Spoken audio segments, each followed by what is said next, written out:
Hey, what's up, guys? This is James Thayer with The World's Last Night with another topical podcast.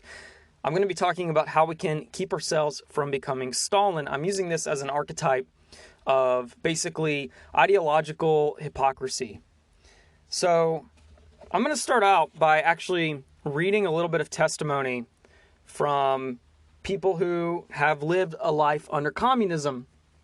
Now, people aren't even really defending communism anymore in our society. I mean, they're not, they're no longer making the argument that, oh, well, that's communism, not socialism. And that's at least more honest, because even Karl Marx himself, when he was asked what the difference between socialism and communism was, he basically said, well, it's the same, two sides of the same coin, was his response. And as we know, Lenin, he only viewed socialism as an intermediary between capitalism and communism. So, people who, and I used to be like this, I used to be a socialist. So in high school in particular, I was very obsessed with Michael Moore. I loved his documentaries, and especially Sicko. And I remember arguing with my dad, and he wasn't like arguing against me, because he's better than that, I guess, better than me. But I was basically arguing for socialized medicine. And I kind of couched it in competition, and, it's not the same thing people are wanting right now. They're wanting to actually nationalize the healthcare industry, which is communism. It's the government controlling of the means of production. In this case, it's an entire industry of healthcare. So people aren't as quick to now say, no, I want socialism, not communism, because, well, when they're faced with the reality of it, it is the end game of what they would desire. And in fact, I had someone recently I was debating with on Quora, and we were just talking about Marxist ideology, the current riots going on, and he eventually said that, well, the Marxists are fighting the fascists. You support fascism. And I was like, when have I ever said that? Like, fascism is when a party rules a nation. So in Germany, it was the Nazi party. You had Mussolini's party in Italy. Well, he responded, and which kind of gave it away to me that, yeah, this guy is a Marxist, even though he was sort of trying to deny it. He basically responded, no, the party is that of the capital class, those who hold capital. And we only have one party in America because both the Republicans and the Democrats support this. So, in any case, when you meet someone in society who starts to talk about, and this is how our conversation came up, I basically said, well, they're interested in class warfare, which was the current, rioters, the Black Lives Matter organization, talking, them claiming they're trained Marxists. And the whole conversation with this gentleman started off by me saying, well, they are interested in class warfare. And then his response was, well, that doesn't matter, right? Like, I think that's a good thing. So if someone in society, and at the same time of this, he's also saying it wasn't Marxist. In the end, though, he flat out admitted it. So when someone in society starts, espousing ideas of an ideology, but then denying the true nature of that ideology, just engage with them for a little bit, and eventually it'll show up, and they'll maybe even admit it themselves, like this gentleman. And that's any ideology whatsoever. The whole point of this podcast is to talk about having a consistent ideology and avoiding hypocrisy. Now, Stalin is a character who is hypocritical. That's the whole point. And most socialists will be very quick to point that out, that, hey, communism hasn't actually really been tried. That's sort of the argument. And then they'll say, well, because Stalinism was very authoritarian, communism would be the equality of outcome. And as such, no one like Stalin could thrive in such a society because, well, they can't have more power. There's got to be some equality. Okay, this is actually, intellectually consistent if communism could be mastered and actually worked out and we know in practice it can't, because in every single state that it's been tried, it has not worked out. Now, it does work on a smaller scale. Your family is a form of communism. These resources are typically shared equally if you're in a good family that doesn't hide bank accounts or whatever. If you can all trust one another and love one another, usually resources are shared equally. People are given equal respect. Now, there are roles, parents over children, for example. In the early church, in the Bible, communism worked for a little bit for the early church too. You had all these people who were now transient. They were kicked out of their homes because they were converting to Christianity. And whatever they did own, they would sell and share to those who needed it, which is a very communistic idea. And churches, even on a small scale, can sometimes walk out communist ideas. You're talking about, churches of 50, 60 people. The problem is human nature eventually takes over, and on a larger scale, it stops working. And sometimes even on the family scale, it stops working. If you stop giving an understanding that the whole family unit is making money, and you have maybe one breadwinner or whatever, they might start coveting it and thinking they deserve more of it because they fool themselves into thinking they deserve more of it. So the whole point that I'm going to be giving you today is that we need to really be consistent in our ideology. And then secondly, I would assert that most people you meet today who are vying for the current push for Marxism in American society are not ideologically consistent. They are like Stalin, even though they would argue that their ideology could never create a Stalin. And so by the end of this podcast, I'm going to give you plenty of evidence, hopefully, to prove how this actually works itself out in our modern society. Before that, I'm going to give you some insight into what life is like under communism. There was a Quora question. Now, Quora is an online sort of community where people write essays and somewhat debate. It's a little healthier than Facebook and way healthier than Twitter. But someone asked a question that, why, if communism is so good, do people who have lived under communism never support it? They always hate it. And people who had lived under communist regimes then started giving their opinions on this question. And so this one stood out to me. Her name was Caitlin Altienu, and she lived under communism. And this is what she had to say. I was unlucky to live 18 years in the quote-unquote communist paradise. Both of my parents were born and lived most of their lives under communism. Oh, and by the way, she was in Romania, which we already discussed about the book Tortured for Christ, about the pastor who lived under communist rule in Romania and prior to that under Nazi rule, and how the communists would root out the Christians. They would actually implant themselves into churches to root them out, and they eventually created a state form of that, Christianity, where all that was used to do was to root out people who were true believers and against the state. Okay, anyways, she goes on to write, my parents were workers, driver and telecom. My both grandfathers were shepherds. The only thing better than today was the fact children in villages got more equal educations. With the one from large cities, today the young teachers choose living in big cities. And more personal security as long as you shut up. All right, she said nothing else. What do I regret? And her English isn't very good. Forced labor?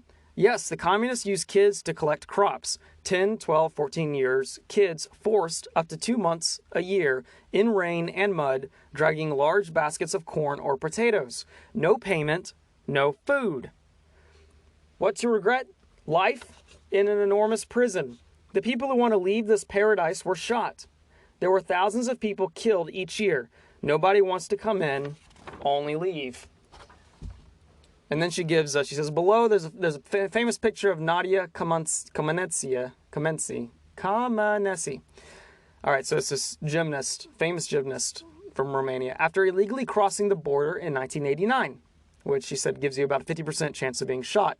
Can you imagine if such a privileged person took the risk, how bad it actually was?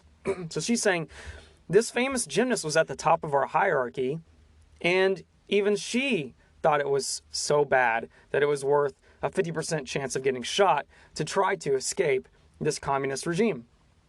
She said, My kids are asking me, Dad, which cartoon? So this is a guy. Hold on. Apparently Catalin is a man's name. Okay.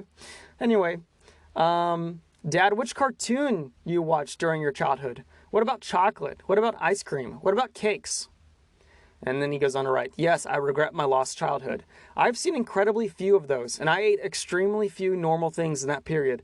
Most of the decent stuff were at black market, and my parents couldn't afford it.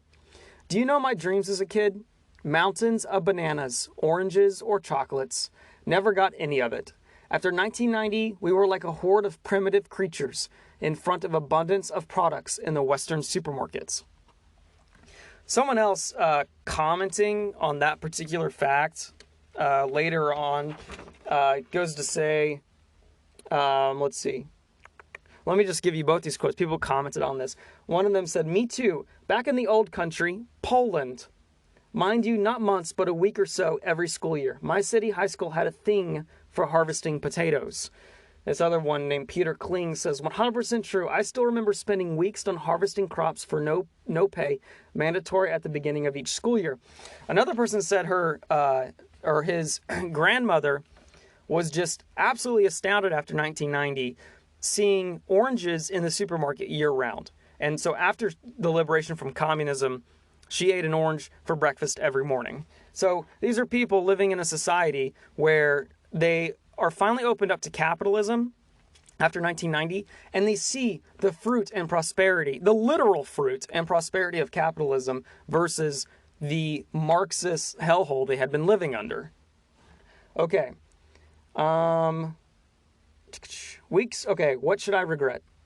Weeks and weeks of hard working of my parents. Sometimes only 2 Sundays were free per month for a miserable salary. Average salary was in 1989, $175 USD. So United States dollar. In places full of broken windows and cold.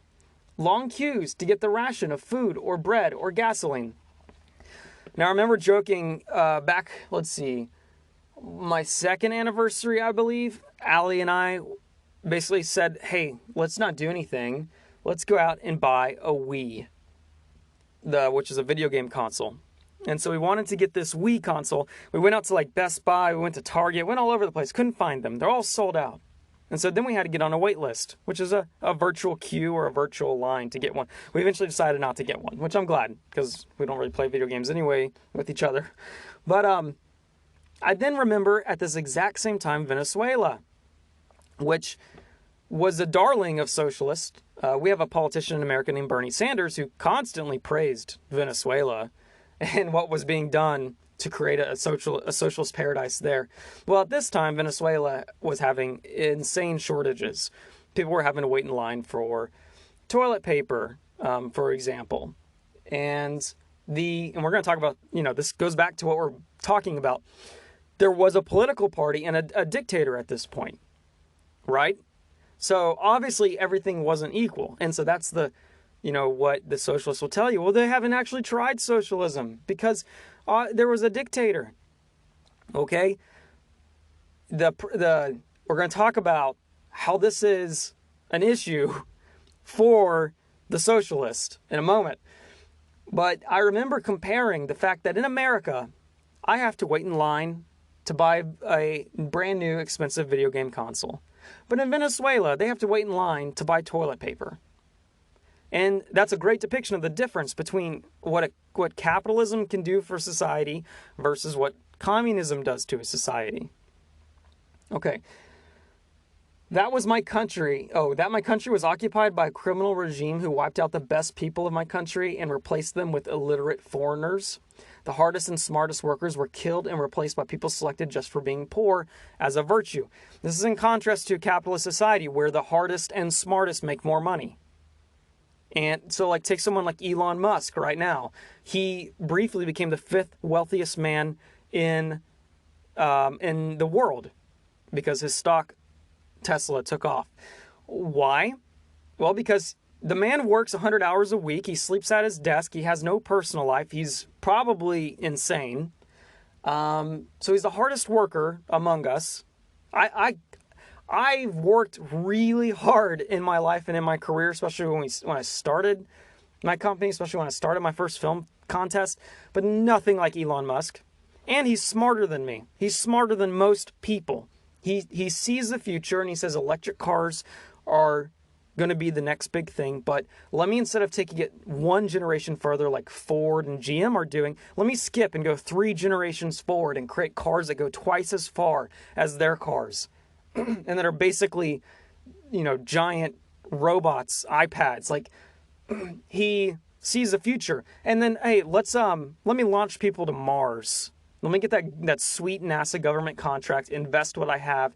Just smart, hardworking, and he's rewarded for it. At one point, 5th wealthiest person in the world. Doesn't mean he had it in cash, he had it in stock value. Something else to talk about. But in communism, your virtue is that you're poor. Your virtue is that you suffer. Your virtue is that you lack intellect, lack beauty, lack athleticism, lack drive. And as such, the people who have more, who are more beautiful, who are more athletic, who are smarter, who have more money, who have drive, who have creative ambition, they get hauled off, killed, exported, worked to death, reduced for equality. Because it's a lot easier to take away from the top than it is to build up the bottom. Capitalism does build up the bottom, but it's slow. And that annoys people.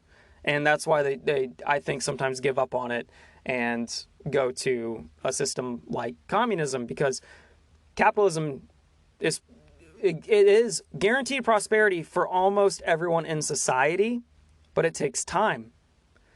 It takes effort and drive and a culture that, has that Protestant work ethic, which is something we can talk about later. In any case, it's not like a get rich quick overnight kind of thing. There's also something to be said about, people like to bring, for some reason, people like to bring the environment into this conversation. And they say capitalism is bad for the environment. And so we need to switch to a more socialist concept, like the Green New Deal, which was just a essay of pipe dreams. And they basically were saying the way to help the environment is to get rid of capitalism and industry. We know for a fact that it's the opposite way around, because if you look at developing nations, they're the ones that pollute the most. Third world nations pollute the most. I think it's the top 10 rivers in the world that contribute to plastic in our oceans come out of third world nations. Not America, not the UK, not Canada, right? They come out of parts of Africa, parts of Asia. And it's only once society is prosperous that you then have the capacity to say, we need to make our environment last a long time, because now you can focus on that, right? And so you then start investing in it, just like Elon Musk has done. Only a hyper prosperous society can afford to put in the billions of dollars it takes to engineer a vehicle that runs off of electricity and can go 300 miles before needing a recharge. Only a hyper-prosperous society through capitalism can take the time to create fuel cell batteries that can turn water through hydrolysis into energy. Or the solar panels that Elon Musk's company is creating, right? Or even the rocket boosters, the Falcon rocket boosters that land themselves back on Earth. Before that, they were just dispensed, right? When NASA was doing it, they were just dispensed. But a private organization created recyclable rocket boosters. And you only get that through capitalism. So that's off topic. Really is. I'm focusing on hypocrisy. We're going to get there in a second. Okay, so what else do they say? All right, so filthy buses, filthy trains, filthy toilets, Korean-type spectacles, and lies 24 hours a day. After 1990, my mother's salary got to the level of 60 USD net. My father was fired and I was a student. Nobody in my family was ever sorry 1 second for the collapse of communism.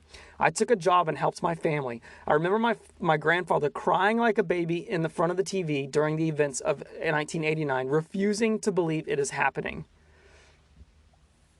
P.S. Never left Romania, but I had a strong intention before 1990 to illegally cross the border for the free world. And then he finally says, thank God, in all caps, thank God my kids will never see what I saw. Okay, here it is. Bill Caffrey commented, Viva free markets and capitalism. You're not the first person I've heard describe how things changed or their amazement coming to the U.S. and seeing a store full of products. One friend told me his babushka cried when she discovered oranges were available year-round. She was delighted to be able to eat one with breakfast every morning. Stories like that make me appreciate how hard life was in communist country. So glad the Czech people are much more free today. Okay, so I wanted to read that, and oh my gosh, there's so many stories. And in fact, on my list of books to read next is the Gulag Archipelago. And Audible is trying to finalize that book series right now. So as soon as it comes out, I'm buying it and going to listen to it because it really talks about what life was in the gulags under Stalin. And he's who I really want to talk about today. But I'm going to talk about that kind of character through the lens of an interaction I had with one of my best friends. So, one of my friends... Okay, so basically, the conversation went down like this. A producer friend of mine, who's not the person I'm about to talk about, but a producer friend of mine called me. James, and I'll skip over my inferences. He basically said, James, this network that we've been pitching to, they're going crazy right now. They're in turmoil, I think is the word he used. And the network is A&E. I'll just go ahead and say that. It's A&E. Because we've been pitching a show to them.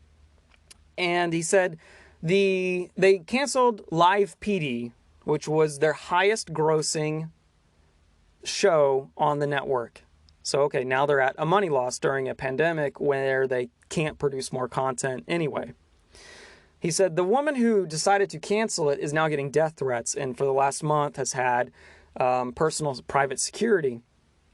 He then went on to say, as such, basically, our pitch is being tabled. So whereas before this turmoil within the network, our pitch was being considered. Now the show idea we have is pretty awesome. It's vegans that go hunting and eat and cook and eat the deer that they shoot. So anyways, that's all I'll say about that. But he then goes on to say, and an insider within the network basically told me that they are going to start prioritizing producers based on their skin color. In other words, they only want to hire black producers. And the crew has to have a certain quota of black people in it. Okay, I mean, that's disheartening that this is happening with my pitch tape. So then I go and I talk to a friend that I talk to about politics and philosophy frequently. More like ethics and politics, I would say. And I'd say, hey man, get this. This is what's happening. And then I'm like, I hate all of this. Because someone cancels your favorite show, that doesn't mean you should send death threats to the person that canceled it. That's what a toddler would do if they had power, any power whatsoever. It's a toddler tactic. Throwing a hissy fit because something's off the air that you liked, okay? It's incommensurate with the action to then want to kill someone. But B, A&E self-inflicted themselves by canceling your highest grossing show in order to placate a extremely vocal minority of people that hate cops. Because the whole show is about police departments, right? Okay, so, I don't like those people either. But C, the network itself is obviously exercising racist practices if it's discriminating against me based on my skin color. So it's not choosing my idea because my idea is good or bad. Instead, it's basing whether or not they're going to take my idea off of the creator's immutable trait. Like, I have no control over my skin color. Well, he agreed with the first two, and the last one he like heavily disagreed. And in fact, he said it's basically a good thing that they discriminated against me based on my skin color, and that I need to step aside based on my skin color, not because of my work or creativity or any of that, so more black people can fill that spot. And so I'm thinking, that's one of the most unjust things I've ever heard of. And in fact, it sounds very similar to a time in American history where people did that, right? They discriminated against people based on their skin color and barred them from getting jobs based on their skin. I mean, they literally, had signs, blacks need not apply. So I'm like, you're telling me that that is now a good thing?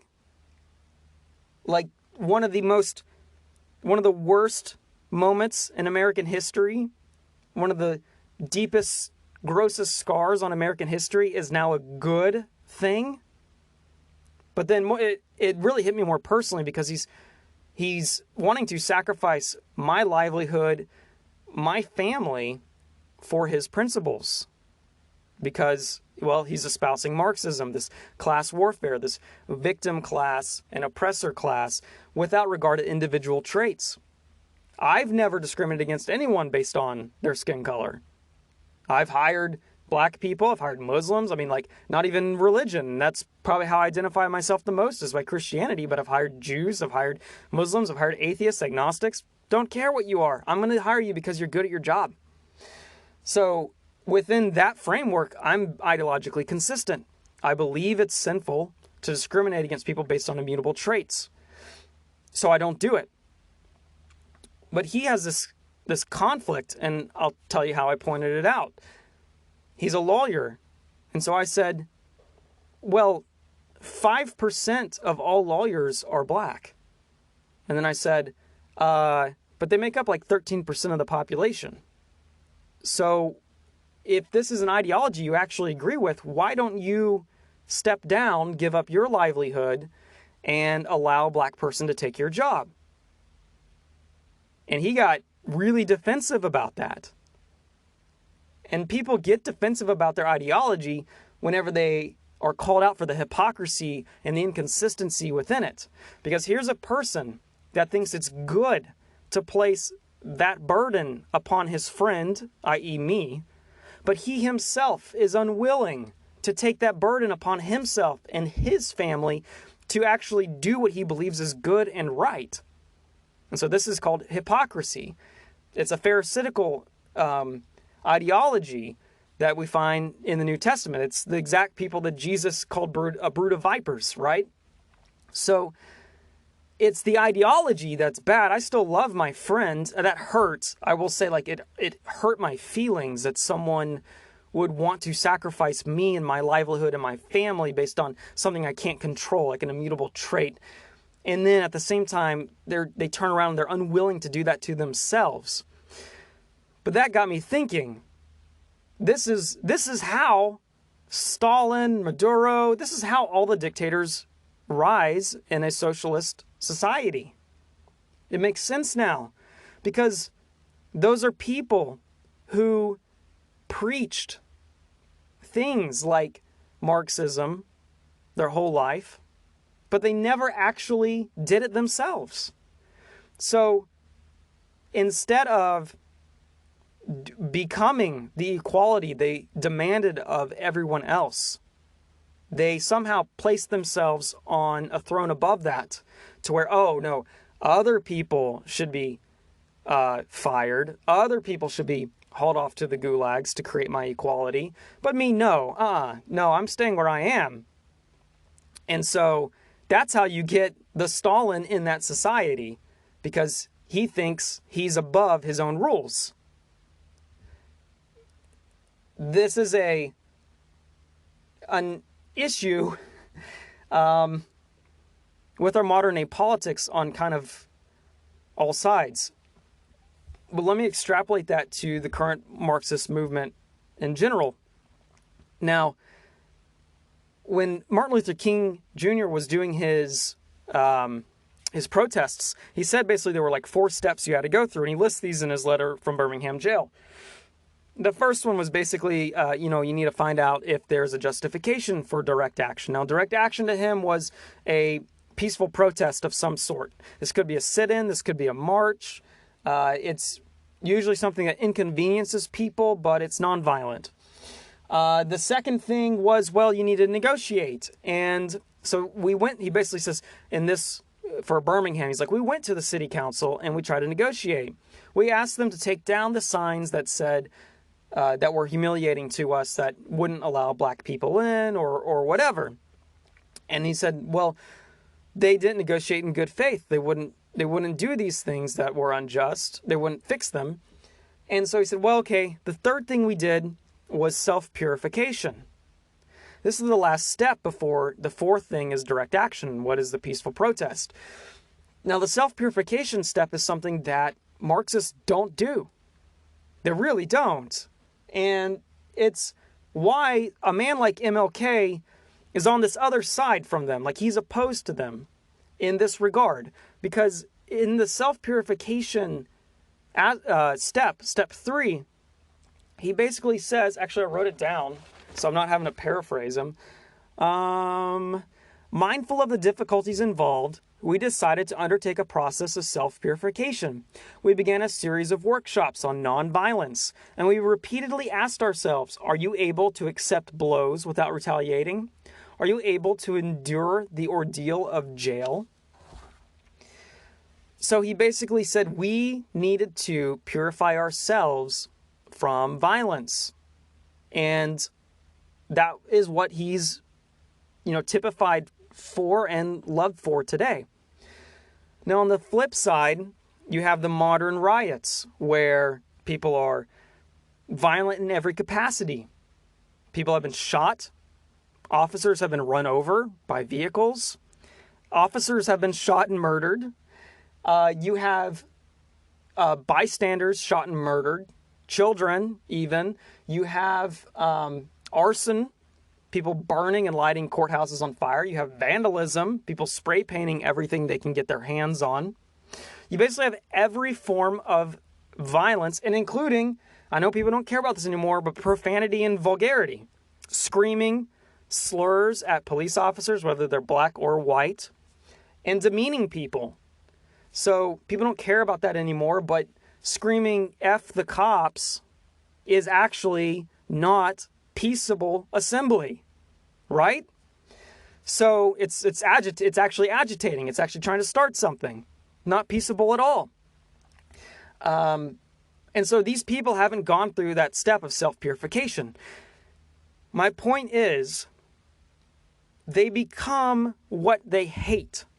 They become oppressive even if they hate oppression. They become Stalin in the midst of the doublethink of, I can usher in equality for everyone else. But me personally, not for me. I'm above it. I'm not going to give up my job so that my utopia can come in, but I will force other people to give up their job. I'm not going to give up my thoughts and my opinions and my right to free speech, but I will try to cancel other people who have their thoughts, their opinions, and their freedom of speech. I'm going to try to get them fired.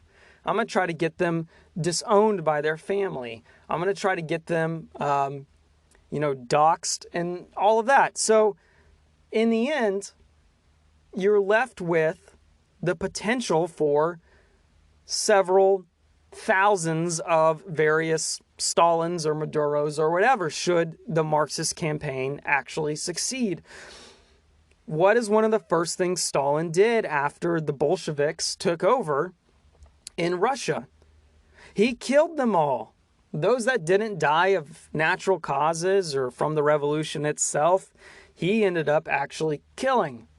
And so Jordan Peterson has a great point about people who make this claim that Communism hasn't been tried, and if I were the one in charge, then it would actually go well. He basically says, first, you're probably not competent enough.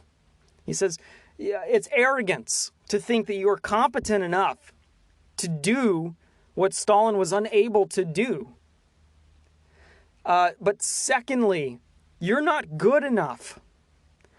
There's this, and that goes against the Marxist ideology from the get-go, because Marxists believe that you're inherently good. It's just your environment's that's bad, which in turn makes you do bad things, but you're not actually responsible for these things because you are inherently good. That's contrary, as we talked about in the last podcast, to Christianity. But the argument is, if you're in Stalin's position, you're just as bad. You're going to do the same thing. It's inevitable. You will want to hold power over others and not subvert yourself to equality. I'm reminded of George Washington. That's why he's so respected, because he could have been a king, but he said no, and he stepped down from being president. So that's kind of a miracle, to be honest, in setting that precedent. Of course, we had another president that decided to take 3 terms, and then we made a rule against it, because that guy, well, he should not have done that. In any case, you're not good enough and you're not competent enough. And Jordan Peterson argues, let's pretend you were. Pretend you were. He said, there's someone who's always going to be waiting to stab you in the back or shoot you in the back. And that person's going to be Stalin. You're going to be one of those revolutionaries. Maybe you were a purist. Maybe you did sell all of your worldly items. Maybe you did give up your job for someone who you believe was part of an oppressive class. You know, whatever. You were a purist. You went through the self-purification that MLK was saying before you took action. You weren't violent. Say you were good, and say you were intelligent and you were competent enough to help facilitate the utopia on Earth. He basically argues you're going to get shot in the back by someone like Stalin. So how do we avoid becoming Stalin? It takes self-reflection, contemplating your ideas, and actually deciding that you're not going to be someone of inconsistency. You're not going to give in to doublethink. You're not going to be, as James in the Bible writes, a double-minded person. You are someone who would rather know truth with a capital T than cling to ideology that is in the face of it. In other words, no matter how ingrained you are with your ideas, you're open to the concept that you could be wrong. And if you do the self-reflection and say you are for the Marxist utopia, don't ignore the places where you are screwing up within your own ideology. It's the same as me as a Christian.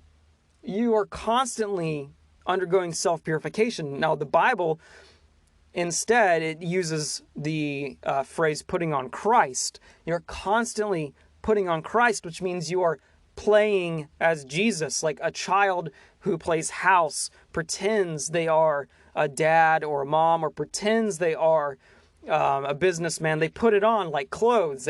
They wear the fake doctor's apron, right? The idea is the more you play at being Jesus, the more you will become like Jesus. So you ask yourself, remember those wristbands, what would Jesus do in certain situations? Well, if you keep practicing and practicing and practicing being like Jesus, eventually you will become more like Jesus. Now, you're enabled to do this through the Holy Spirit.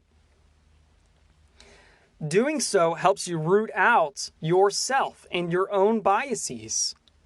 And instead, you're replacing it with a person of Christ.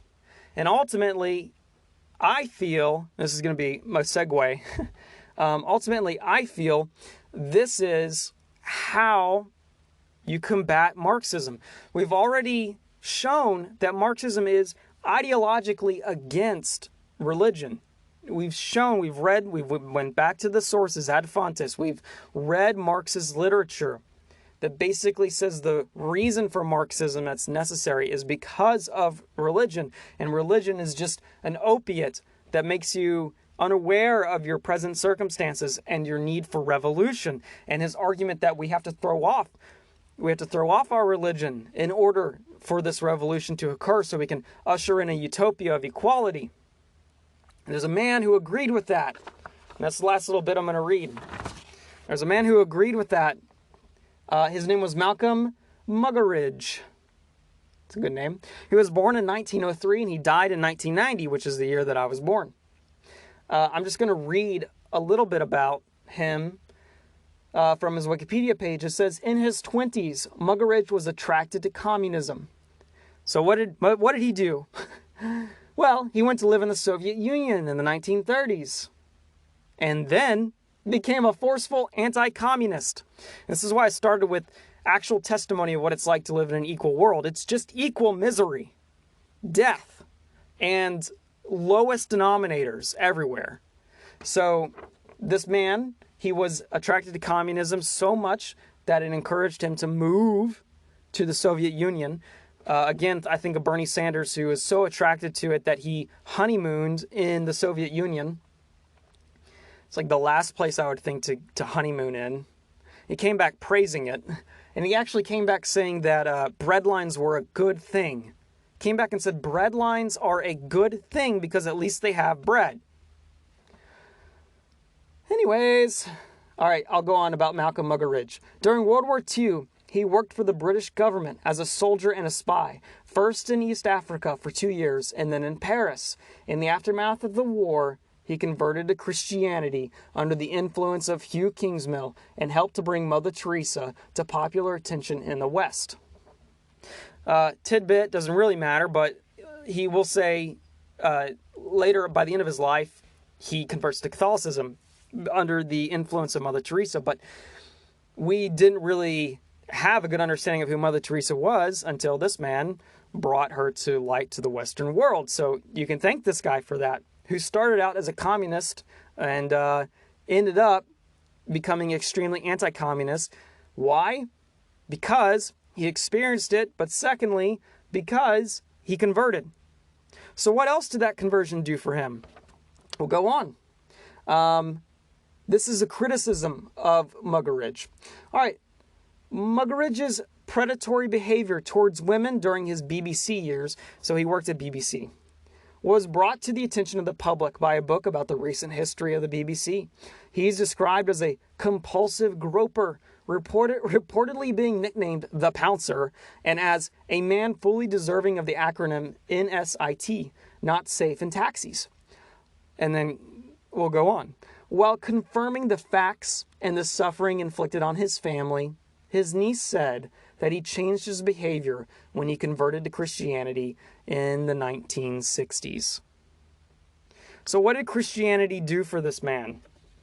Well, of course, it saved him from his sins, and it sounds like he had a lot of them. He mistreated women. He treated them as objects for his own sexual gratification rather than as children of God, made in the image of God, and as such deserving of respect and love. But as his niece says, this was before he was a Christian. He converted in the 1960s. And again,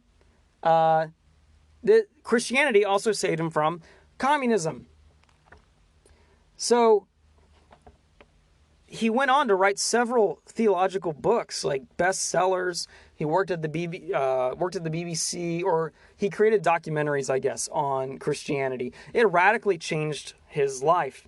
And this is why you're going to find people that support Marxism. I think, honestly, that same friend I was telling you about earlier sent me a poll once, and I'll double check this, but he sent me a poll once, and he was arguing that most people in America support Black Lives Matter. And I was like, well, how? Because they have a far-left ideology. They want to tear down courthouses, the state itself, the nuclear family. I'm like, conservatives can't be on board with that.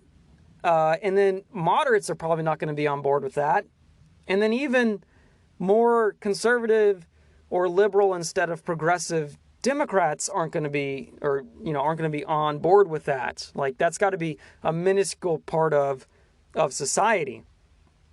And he explained, well, people don't know about all those things about Black Lives Matter. They don't actually look it up. And so they just think it's about racial equality. And that's it. Which, as we've talked about in this podcast, that's a good thing. But that's not what Black Lives Matter is about. And then he sent me the poll that said, people's feelings on the movement. And 40%, the outlier was like 40% of atheists agree with the movement. The next highest category was like 20-something% or something crazy like that. And I pointed that out. I was like, this is a crazy outlier. And that's it. That's the end of the discussion. That, we didn't talk about it more after that. But as you and I know, this ideology is against God. And so what is the solution? How do you avoid becoming Stalin or becoming party to a group that eventually results in a Stalin, as every single communist state across the planet has done? Well, you combat it with Christianity. You combat it with the gospel. And you don't do it in a political way. You do it by talking to your neighbor and preaching the gospel to them. Just as this man, who was a communist, who was also a deviant man that groped women, just as he could have his ideology changed and then eventually made consistent and not self-contradictory or conflicting, anyone else can have that too. So what is our proper position towards people that propagate these ideologies, even inconsistently? It should be of love, and it should be of sharing the gospel and praying for them that God changes their heart and opens up and reveals the nature of the world as God created it and designed it, and the nature of what C.S. Lewis would call the Tao, the necessity of all virtues to submit themselves to God. You can't make a virtue God. When you do that, you're creating your own subjective morality, and it will inevitably lead to death and sin, usually on the way to death. So that's all I have here. How do we avoid becoming Stalin? You dig deep into the gospel. You do as MLK said and self-reflect and undergo self-purification. And if you can't do that, then you really have to question your entire paradigm. And I would say your solution is to make sure it actually aligns with that of our supreme ruler. And when you see mostly atheists, people who are irreligious, people that support pagan practices and evil ideologies in our society back an ideology, when you see the founder of that ideology hates God, desires to supplant God and be his own God and have the universe revolve around himself, when you see all of that, there should be some sort of, as a Christian, headlights going off in your head, blinking, blinking, blinking, caution. This isn't of God. This is another one of those ideologies that our true enemy has implanted into society. And he's made it attractive because that's the only way you're going to adopt it, right? And you should be weary of it. Just like every other ideology out there that tries to go against our Lord Jesus Christ. Again, we wrestle not with flesh and blood, but against these principalities. And Marxism is just another principality that there is a spirit of evil behind. The fruit of it has always been misery. And Jesus told us we can judge a tree by its fruit. Well, we can also judge the tree itself whenever we read the writings of Marx. And we know that he was a godless man, opposed to Jesus Christ, desirous of Jesus' throne for himself. And we know the fruit is thousands and thousands of stories like the one that I read earlier about the guy who lived in Romania. And on top of that, millions of corpses across the world that have been liquidated due to this ideology. So that's all I got. Next time I do a topical podcast, maybe it'll be about something other than Marxism. But this has been a enjoyable 3 or 4 different podcasts that I hope sort of more rounds out the problem our current society is facing for my children, who hopefully, like this man said, thank God my kids will never see what I saw.